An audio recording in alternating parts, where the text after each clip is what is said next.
then I got there and I was like, okay, yeah, I'm here. And she was like, okay, what's the reason you're here? I said, I'm moving here. I said, so you're not from this country? I said, no, I'm not. So they were like, oh, they caught somebody. Okay, hi guys, welcome back to my YouTube video. I know it's been a while. I know I haven't, okay, I have posted actually. I've been posting cooking videos here and there. As most of you know, I moved countries. I moved to the UK, and basically this video will just be me discussing my whole journey and my whole culture shock around the whole moving to a new country and all that. So to make it a bit different, I'm going to be doing my makeup as I talk to you guys about my whole journey. So I hope you'll enjoy this video. Click a like, subscribe, you know the drill. Let's get started. So first and foremost, as with the makeup procedure that I see on YouTube and everywhere else, you're going to prime. But I had bought a primer and it's like I don't see the difference. So what I use for my own makeup routine is baby oil and Vaseline. So anyway, the first thing I want to talk about in this whole journey and moving was my application process to just come to the UK. Applying to any country, from like a developing country, from Africa, India, all that, we all know is like really difficult, or for people who've tried is really difficult. So it was a very emotional journey for me. It was very hard, tedious, like you had to prove so much, which is understandable. Now that I think about it, it is kind of understandable, because this country is obviously more developed. You'll have more opportunities. So my application process was like so hectic and so stressful for me myself. I had to apply. Like the first time I applied, they said no. The second time I applied is when I was lucky enough and I got in. So thank God, because I know there's people who've applied for like more times, more like 3 times, and they still get denied. Unless you have like advice from people who know what exactly is being looked for, is kind of difficult for you to come in. And that's what I've also heard from people who are within the country. The second thing is that because my application was so stressful, I chose not to tell that many people about it. I chose to just keep it between my family, so only a few people knew I was applying. And it's not like, you know, some of them can take offense and feel like, oh, Mafi was doing all this but she didn't tell me. It's just because you are afraid that if you get denied, you have more people to explain yourself to. So that kind of pain comes up again. So I wanted to avoid all that. So I chose to just tell people closest to me. My family are the only ones who knew that I was applying and I was trying to come. So that helped me kind of, because I was like, if it fails, I won't have to explain myself to my friends or anybody else. Nobody will know. So I just lived my life normally. Let's just skip forward. I got my visa. I was excited about it. I'm using this Match foundation. I don't know anything about it. It's the first one that I saw in the shops. They don't sell much dark skin foundation around where I live, so this is the one I saw. And I'm going to mix it with this Mary Kay foundation. How do they do this? It's here. Excuse me. Focus on the product. Yeah, it's Mary Kay. You can see it. So I'm going to mix both, because this one is darker than this one. This is the darkest I could find. And then I got a number from my mom about this lady that sells this, and they are kind of darker, so I mix them. It's not a must, but I mix them. So yeah, that's another thing. Depending on where you live, products for people, our skin can be either scarce or like you need to go to certain areas to buy them, which is fine because the majority of people who are here are white, so they don't need to stock their products with black products if they have like 10% of customers who are black. So next I'm going to use my sponges. They are dirty and they are not damp. I know makeup artists say to use damp things. I've done both. I just think when they are damp they suck up more product, which is a waste because they are expensive, so I use it dry. A makeup artist will see that and want to slap me, but that's what I do. So because I came here in August, when there is like, okay, I'm going to spread it around. I don't do it in any particular order, just as long as it spreads to my face. So because I was moving during COVID and they were like, if you're moving from a red list country, you need to quarantine, I don't know for how long. So that was also stressful, because imagine you're just coming from your country going to a different country, and like the first place that you go into is just a hotel where you just stay on your own for 10 days, and that's all you see. The hotel is the only thing you see. So they pick you up from the airport and then they drop you at the hotel, and that's it. You just stay. Of course you speak on the phone. You're like, oh my god, I'm so happy you are here. You're so, yes, you know, everyone is excited that, but you are not really there. You're still, it was a bit stressful, but I got over it. I got through it. And yeah, and so I got out of the, wait, let's back up. Of course, before I came to the hotel, so the first thing was to get on the flight. Of course, I had never been on an airplane before. I was so excited about it, but I was also a bit nervous because I always get car sick, motion sick whenever I'm traveling. So I was like, oh god, if I start getting motion sick on the plane, what will I do? You know, I didn't even carry like sleeping pills or something, because in case there was turbulence and something something happened, I didn't want to just pass out and sleep. I wanted to be awake during the flight. I also wanted to see like the whole experience. So I got onto the first plane. It was a connecting plane, so I think the first flight was to Doha or something, and then the second one was to now the UK.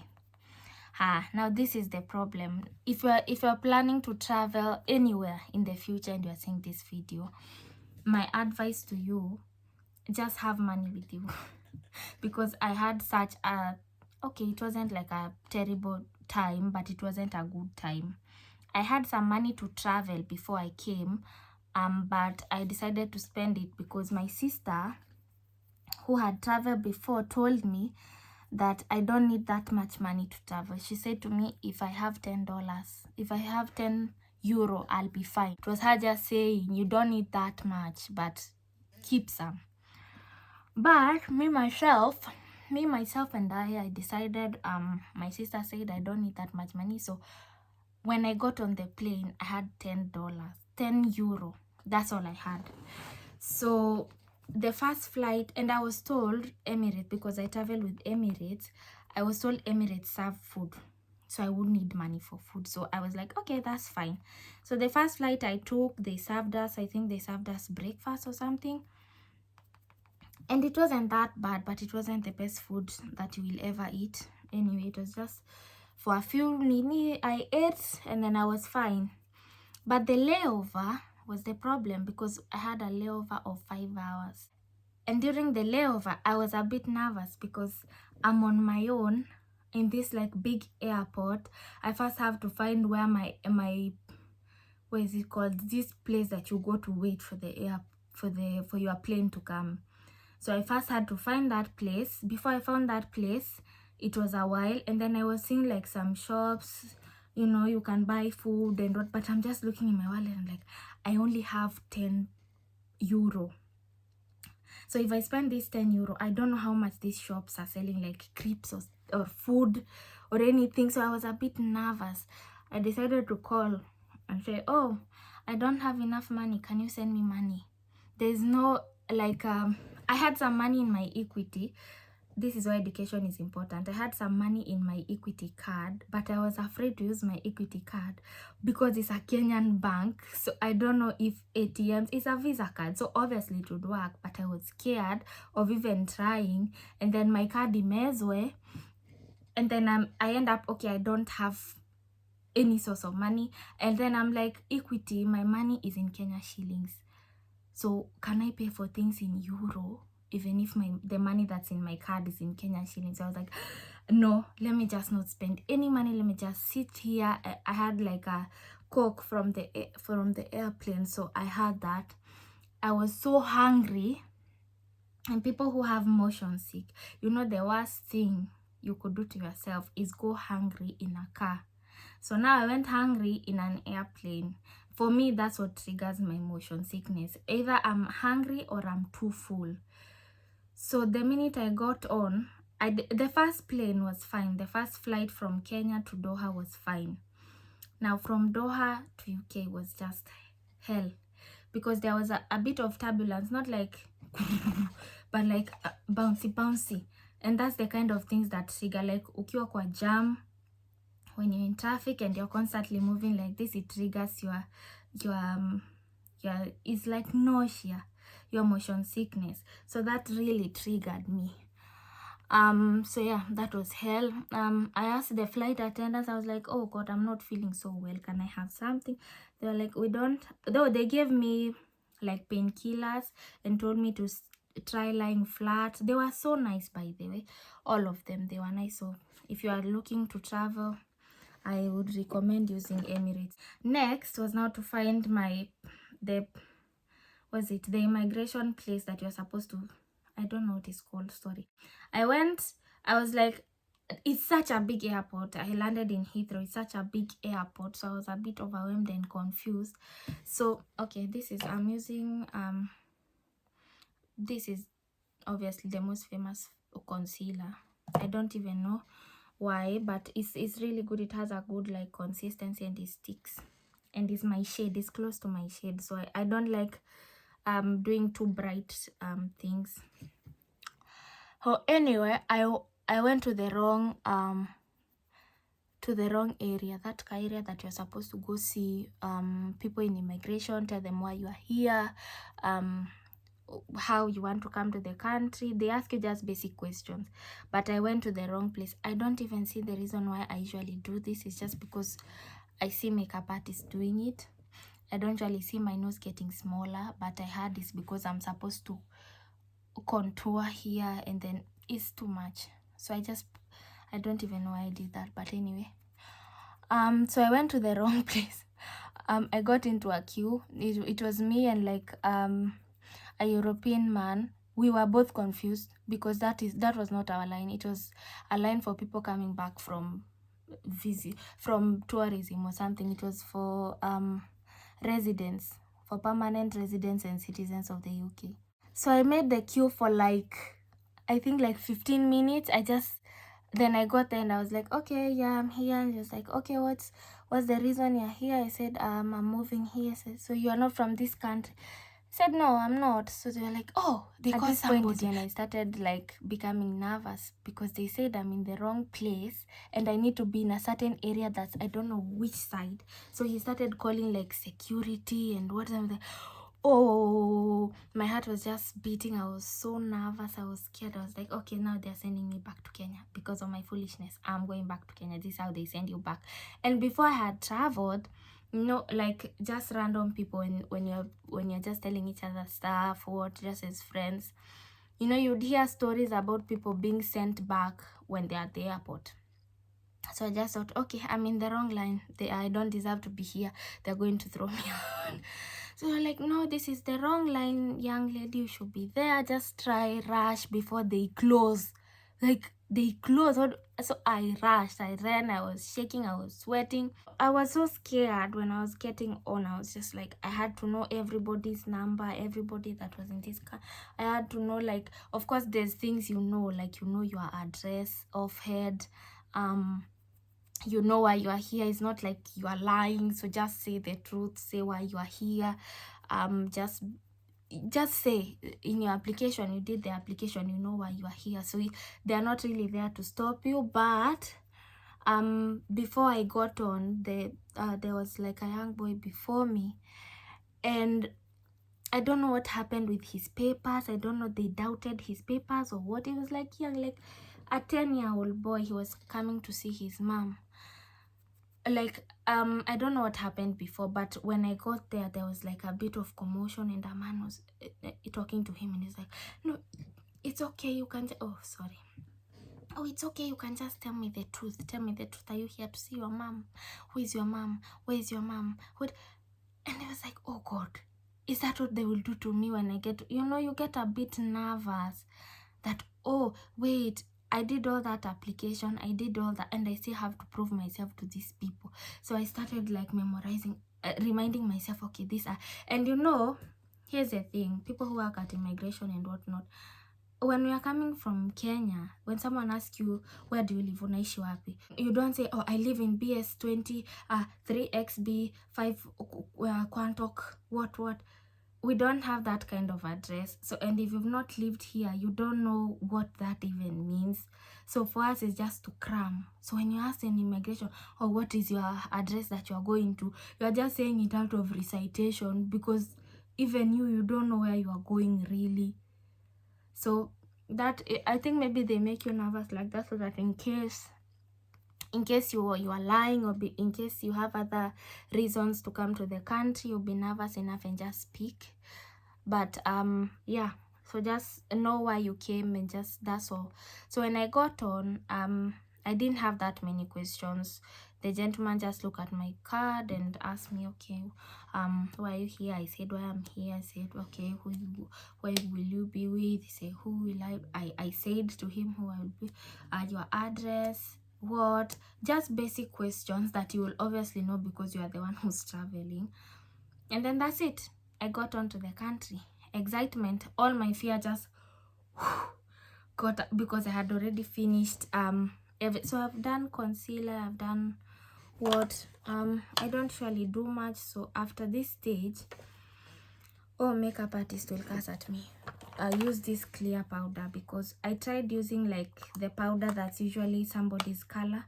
It doesn't go well. It looks cakey. So this clear powder, it works for me. Let me show you why.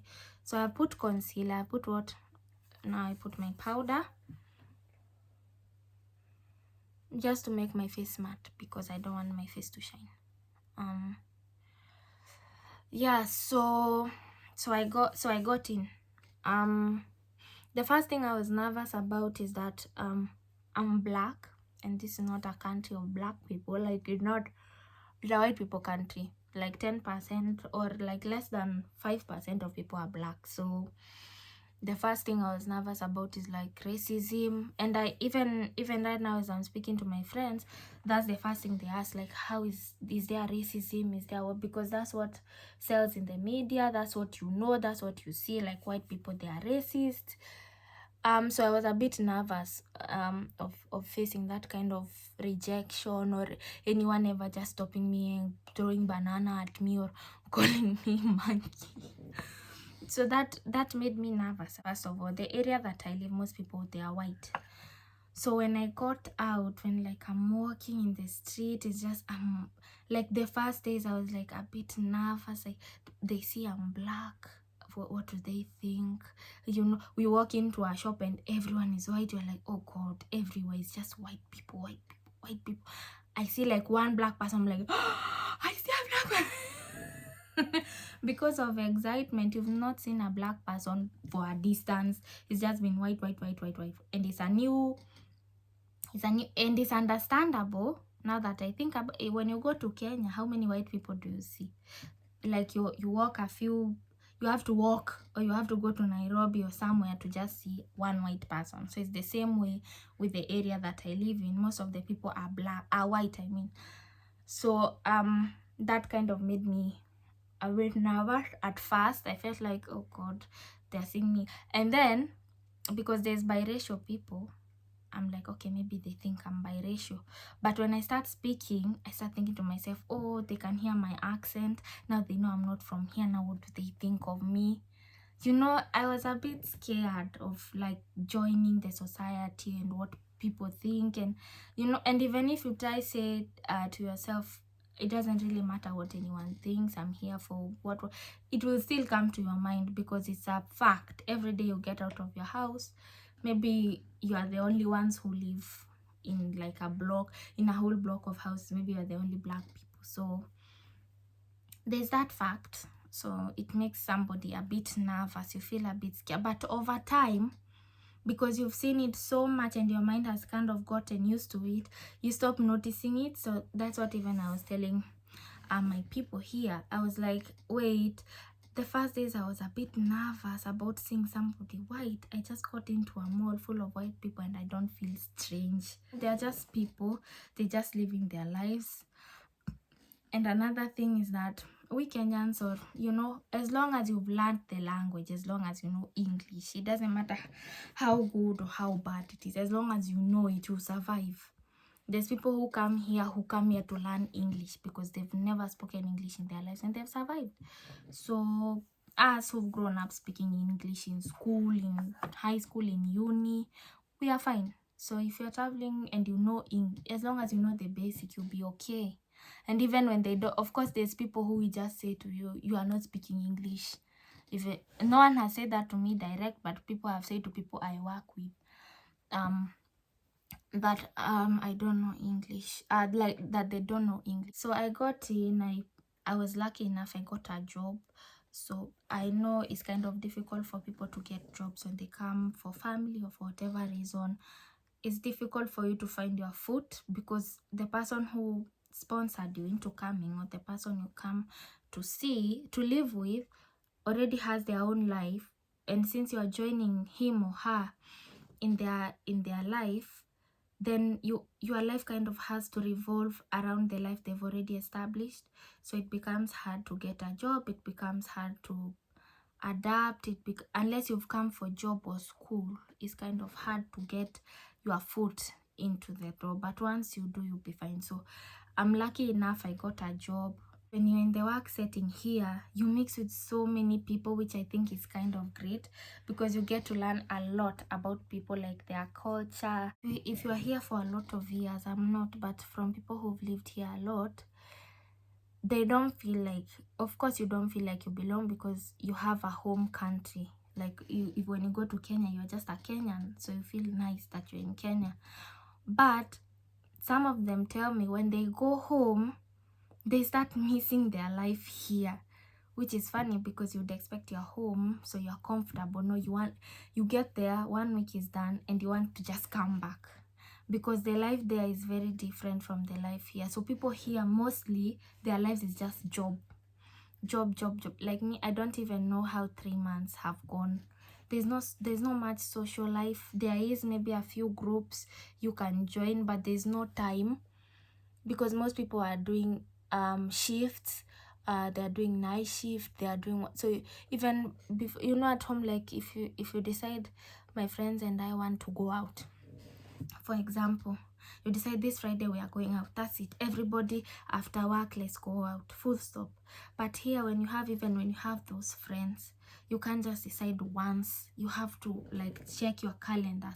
This one has school, this one has what, this one has kids, this one has shift, this one has work. There's barely any time for you and your friends to socialize. So it's kind of like a lonely life unless you have really close friends, because most of the time you are doing work so that you can pay your bills, and you can also pay the bills of some people living at home. So because people here, maybe some of them are parents, big sisters, so they feel responsible to take care of the ones who are at home. So most of your time when you come, if you do, will be spent maybe working, unless maybe you are in a special position, which lucky you. But most people, they spend their lives just working. I remember, like, after 2 months, I was like, I don't even have a social life. All I do is go to work, and then on the weekend go to church, and that's it. There's jobs, there is, but the jobs are hard, And then the bills are also not that easy. They're expensive, and depending on the place you live, then the bills will get higher. So you have bills, you have, some of these people have kids, you have responsibilities, you have to pay rent, you have what, you still have to take care of yourself, you have to buy food. There's so much money that you might get money, but you get to spend like most of it. Like maybe half or more than half of your salary goes to rent, goes to tax, council tax, vehicle tax, all, so much. So you know, when you see people who are abroad, this is advice, go easy on them because they're having such a hard time. Most of them, they don't sleep, they have sleep issues, because if you are doing shifts, you don't have regular sleep. So just if you have a relative, try go easy on them, because it's not, I haven't had any experience with racism. I haven't had anybody just be racist to me right up front is racist. I've had people like discuss it, like at work, or people who've had experiences with racist people, but it's never, none of those experiences are like outright attacking you for being black or anything. Like, they just say comments like I can't understand your English, or you're not really speaking English. Some of them will say, I want to work with somebody who can speak proper English, you know, such hurtful words, but like in a subtle way. Or maybe they can just ask, oh something about your country, you know. Some of it is like curiosity, but because we are afraid, we can just read into it like racism, or some of it is racism. But I haven't like had any first-hand experience. This is my makeup routine when I'm going to work. That's why it's so simple. Yeah, we're going to pretend that I have done my mascara. Next, I'm going to use this brow pencil. It's a brown one on my lips. I don't know why it's now become my thing to do it. I have a purple one that I stole from one of my friends, but I can't find it, so this will do. I'm going to line my lips. I'm not perfect at this, don't come for me. I look so cute in the mirror, but the camera is just... So those are my lips. Kind of like this color. Is like, oh, hi. And then this lip gloss is called, it's by Maybelline Filler Gloss. That's what it's called. It's like got hydraulic something. That word just scared me. Why does it need hydraulic acid? Hydraulic acid and acid hydrochloronic. Don't know why they're using that in the box. It seems dangerous, but we are doing it. Wait, maybe this is like supposed to make your lips look full. That's like white people, they use that when they... Oh yeah, as we're on the topic of lips, people here have like their lips done. Almost everybody. It's like women here, the trend now is just get your lips done. I don't know how they look, as long as you're happy, but people have that thing. They want to get their lips full. But we're lucky. I think I'm done. Now I just need to get ready. Again, it's almost 9, but let me just get dressed and we can see the final look, okay? Alright, so this is the final look. I just put on the first t-shirt I saw because I'm going to bed in a few, but yeah, that's the look. It's a cute small short, a top, and that's our face. I think we look cute. We look reasonable and cute and normal. We are not doing such extra things. So let's finish the video. Yeah. Oh, I mean, could go out. Kikuwa Kenya ningetoka tu hapa nje na niende out. No, actually sing. Oh, okay, that light works, I think. Yeah, so that's my everyday routine. It takes way less than 30 minutes to do. It's just because I was doing a lot of talking. So yeah, I think I've discussed everything I had written on my paper. I hope you guys enjoyed watching this video. I just thought to share with you guys and just tell you my whole journey, explain to you the whole thing. And if you are looking to travel, maybe my story might help you, maybe not.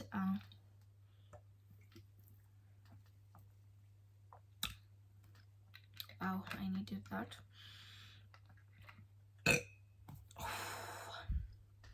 Pardon me, I'm not being a lady. There's more like small things culture shock wise that I would like to discuss in the future, maybe in depth. Accumulating assimilating into the society, maybe a few tricks, maybe a few things that you should know before you come. I might do a video about that later. I might also do a video about ways to come into the UK. I don't know all of them, but I think now that I'm here, I might maybe have access to more information, of which you can have all the information you have on .gov. So if you go to www.uk.gov or something like that, you find any information that you want, but your girl here can study for you and just provide you, feed you on ways that you can come. I know there's people who can come as spouse, you can come as student, you can come with family visa, you can come a lot. So maybe in future I might be able to educate you on that, and also of course do cooking videos, because why not? I'm a chef, so I'm going to do that one this week maybe. So yeah, that's it. I think I'm done. I can't believe I've finished. So I'm done. Thank you so much for, if you've watched to this point of the video, thank you. I appreciate you. See you on the next video. Thank you for watching. Bye.